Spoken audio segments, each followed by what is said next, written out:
Hello and welcome back to Allie Bakes, where today we are baking what I think is kind of like the dark horse of the dessert game.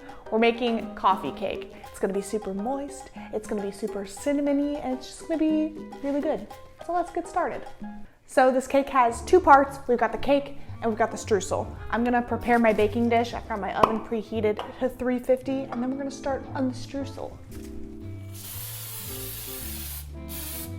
Exact ingredient measurements can be found in the description box below, but for the streusel we're combining flour, cinnamon, salt, light brown sugar, and cold unsalted butter to form a crumble. Okay, now I have super cold cubed unsalted butter, which we're going to mix together with our dry ingredients to make our nice streusel crumble. Now, you can do this with a pastry cutter. I don't have one of those, so I'm going to use my God-given pastry cutter with my fingers. If you want to save 20 minutes of your life, I highly recommend using a pastry cutter for this step. Okay, we're close.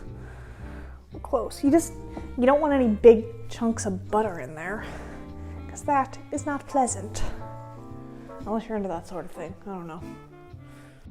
Eventually, it should resemble coarse crumbs. This is just gonna go in the fridge while we make the rest of the cake because we don't want the butter crumblies to melt.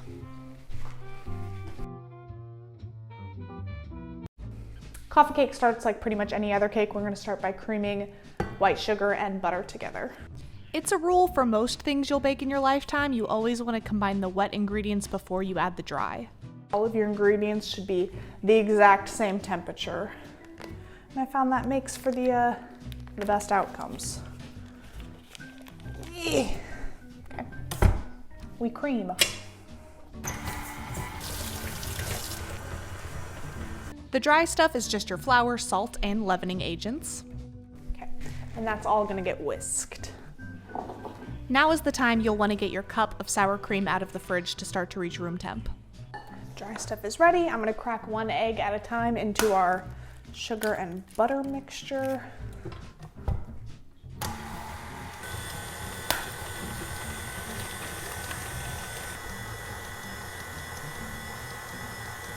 Make sure never to skimp on your vanilla unless you want your cake to taste absolutely soulless. All right, now we're going to combine a third of the dry stuff and then mix, and then we're gonna do a third of the sour cream and mix, etc., etc., etc. Just incorporating the last two ingredients just a little bit at a time. Okay, then in goes some sour cream. Man. Make sure your cake batter is mixed well. We want this to be smooth and silky with no lumps or bumps. We have our prepared dish. I'm gonna grab my streusel. We're just gonna do, oh, hello little flour chunk. Nice. We're just gonna do half of our cake batter into the dish.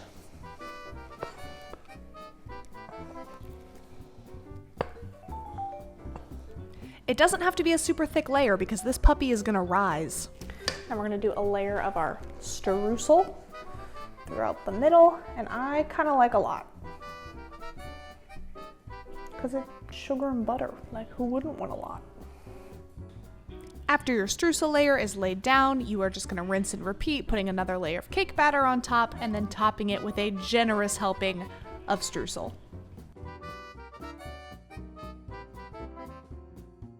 And I mean generous, because this is gonna give us a beautiful texture on top.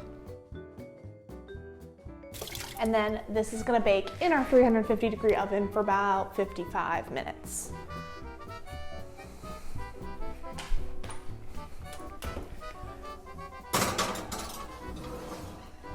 All right, I'll see you guys then.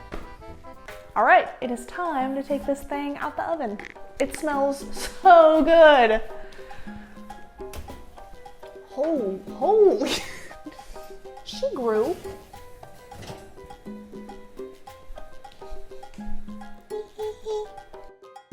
To top off our coffee cake, I made a super easy frosting using almond milk and powdered sugar. I cut myself a nice slice and just let the magic happen.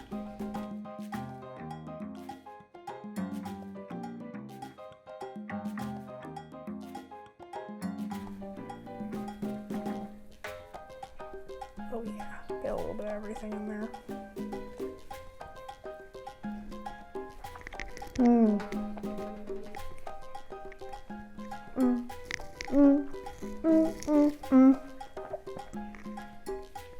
Woo! That's delish. It's super moist. It's got the hard streusel on top. It's got really great cinnamon and vanilla flavor. It's like everything you could ask for in cake.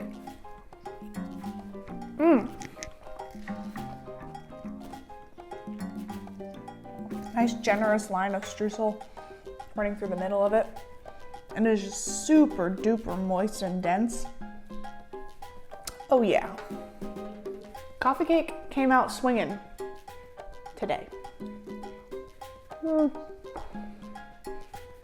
This cake was as much of a joy to eat as it was to make. If you gave it a try, let me know how it went in the comments below, and I will see you guys in the next one.